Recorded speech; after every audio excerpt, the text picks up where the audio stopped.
Shalom Bapak Ibu saudara-saudari, kiranya Allah Bapa dan Anak dan Roh Kudus senantiasa menyertai dan melindungi kita semua. Firman Tuhan pada hari ini diambil dari 2 Korintus pasal 4 ayat 7-18 dan saya hanya membaca ayat 17 dan 18. Sebab penderitaan ringan yang sekarang ini mengerjakan bagi kami kemuliaan kekal yang melebihi segala-galanya, jauh lebih besar daripada penderitaan kami. Sebab kami tidak memperhatikan yang kelihatan, melainkan yang tidak kelihatan. Karena yang kelihatan adalah sementara, sedangkan yang tak kelihatan adalah kekal. Berbahagialah setiap orang yang mendengarkan firman Tuhan dan memeliharanya. Bapak Ibu, saudara-saudari yang dikasihi oleh Tuhan Yesus Kristus, ketika kesulitan menimpa kita, kemana pikiran dan hati kita berlari? Tidak ada orang yang suka menderita, Bapak Ibu. Tidak ada yang senang berhadapan dengan hal-hal yang tidak terduga. Kita semua ingin rencana berjalan dengan lancar dan impian kita dapat terwujud. Semua manusia ingin kehidupan yang nyaman dan bisa diprediksi, bisa diduga.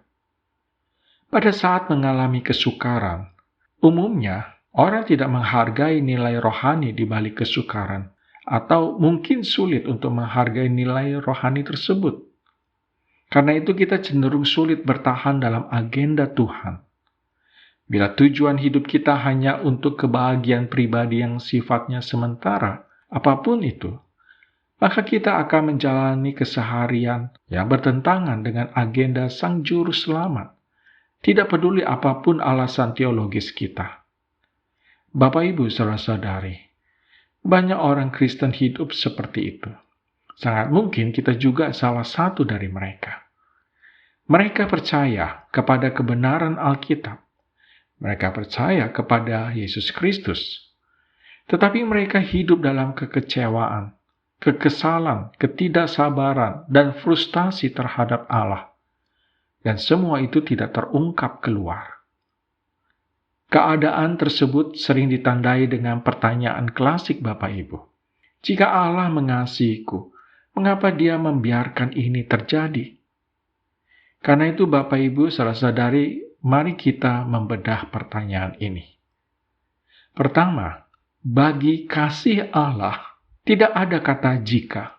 Seperti kata pemazmur dalam Mazmur 118 ayat 1, bahwasanya untuk selama-lamanya kasih setianya.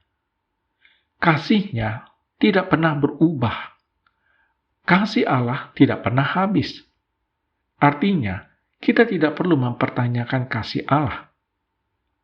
Yang kedua, Bapak Ibu, sekarang coba pikirkan pertanyaan ini. Jika kasih Allah selama-lamanya, kebaikan dan kebijakan apa yang dilakukan Allah yang mengasihiku lewat hal-hal yang tidak kelihatan baik dan bijak itu? Bapak Ibu, pertanyaan ini serta-merta menyatakan keraguan terhadap karakter Allah. Dan jawabannya jelas, tidak akan pernah menghasilkan sesuatu yang baik secara rohani. Pokok persoalannya, kita bergumul dengan kesetiaan Allah. Bukan karena Dia tidak setia, melainkan kitalah yang tidak setia.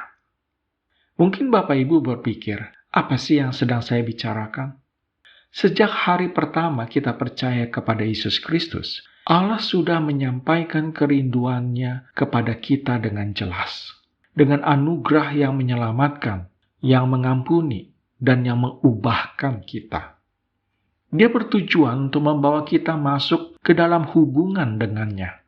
Dan dalam hubungan itulah kita akan dibentuk sempurna sesuai gambar putranya, Yesus Kristus. Dia tidak pernah berjanji untuk memberikan kehidupan yang baik yang sesuai dengan definisi kita sendiri tentang apa yang baik. Sebaliknya Allah berjanji bahwa Ia akan memakai semua alat yang ada untuk menggenapi karya penebusan yang sudah dimulainya dalam hidup dan hati kita. Bapak Ibu saudara-saudari, Allah selalu setia. Dia senantiasa memegang janjinya dan akan melakukan apa yang telah difirmankannya. Masalahnya, Kita cenderung tidak setia kepada agenda Allah yang suci dan terperangkap dalam rencana serta impian kita sendiri. Pencobaan hidup ada bukan karena Tuhan melupakan kita, justru karena Ia ingat dan sedang mengubah kita dengan anugerah-Nya. Saat mengingat hal ini, kita bisa bersuka cita di tengah apapun yang tidak nyaman.